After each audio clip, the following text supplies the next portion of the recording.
नमस्कार, मैं हूं सुरेश झा।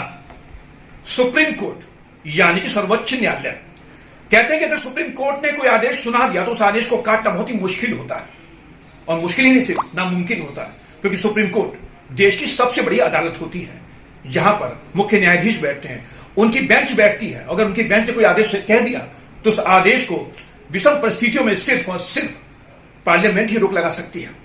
लेकिन आज हम आपको सुप्रीम कोर्ट के बारे में एक ऐसी जानकारी देने जा रहे हैं जो आपके लिए बहुत ही अहम है, क्योंकि हमारा चैनल कानूनी चैनल है। हम कानून से संबंधित खबरें दिखाते हैं, तो आपके पास जानकारी होनी जरूरी है कि आखिर सुप्रीम कोर्ट के पास क्या पावर होती है।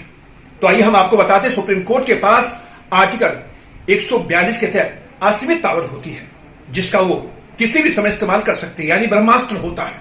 और वो सुप्रीम कोर्ट ने इस्तेमाल किया है कल, यानी कि पूर्व प्रधानमंत्री स्वर्गीय राजीव गांधी के हत्यारों को आर्टिकल 142 के तहत रिहाई कर दी है। आज इसी विषय में हमारे साथ बातचीत करने के लिए मौजूद है कानून के जानकार है रविंद्र कुमार। आइए इनसे बातचीत करते हुए जानने की कोशिश करते हैं कि आर्टिकल 142 क्या कहता है। सर, आपका बहुत बहुत स्वागत है हमारे चैनल में। आर्टिकल 142 क्या कहता है? आर्टिकल 142 भारत के संविधान का एक अनूठा अनुच्छेद है, जिसमें सुप्रीम कोर्ट को किसी भी व्यक्ति को न्याय दिलाने के लिए असीमित शक्तियों का इस्तेमाल करने की पूरी तरह से छूट दी गई है।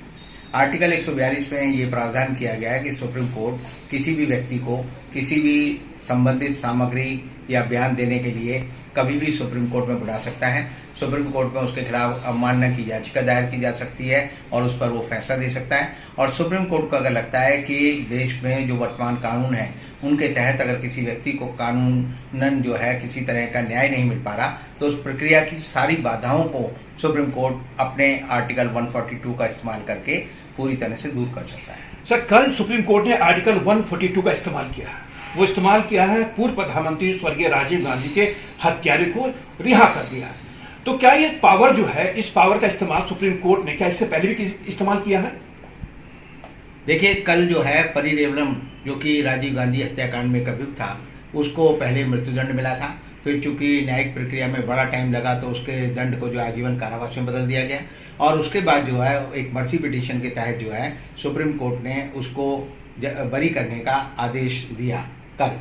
लेकिन इससे पहले अगर आप देखें तो इस मामले में जो तमिलनाडु विधानसभा है उसने 2018 में एक आदेश पारित किया था, और ये कहा था कि परिरेवलम को वहाँ का जो गवर्नर है, राज्यपाल है, क्षमादान देने के लिए जब राज्यपाल को कहा गया तो राज्यपाल सुप्रीम कोर्ट ने कोई आदेश पारित किया है तो पार्लियामेंट उस पर रोक लगा देती है। आपको याद होगा SC/ST वाला मामला, उसके दुरुपयोग को लेकर सुप्रीम कोर्ट ने उस पर रोक लगा दी थी, लेकिन पार्लियामेंट उस पर महाभियोग लेके उस रोक पे पार्लियामेंट ने रोक लगा दी थी। तो क्या आर्टिकल 142 के तहत अगर सुप्रीम कोर्ट कोई आदेश पारित करता है तो क्या पार्लियामेंट उस पर रोक लगा सकती है या नहीं?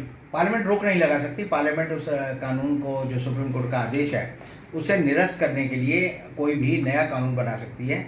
और अतीत में पार्लियामेंट ने बहुत बार ऐसे कानून बनाए हैं, और कानून बनाने के बाद सुप्रीम कोर्ट और जो विधायिका है यानी संसद है या सरकार है, उसके बीच में रस्साकशी भी हुई, लेकिन अंततः जीत जो है वो सुप्रीम कोर्ट की होती है, क्योंकि आर्टिकल 142 में सुप्रीम कोर्ट को निर्बाध शक्तियां प्राप्त। चलिए साहब, का बहुत बहुत धन्यवाद। ये थे कानून के जानकार रविंद्र कुमार, जो हमारे साथ बातचीत कर रहे थे। आर्टिकल 142 यानी सुप्रीम कोर्ट के पास वो ब्रह्मास्त्र है जिसका इस्तेमाल सुप्रीम कोर्ट कभी भी कर सकता है, और सुप्रीम कोर्ट ने उस ब्रह्मास्त्र का इस्तेमाल किया भी है। कैमरा पर्सन हेमंत के साथ सुरेश झा, न्यूज़ नेट, दिल्ली।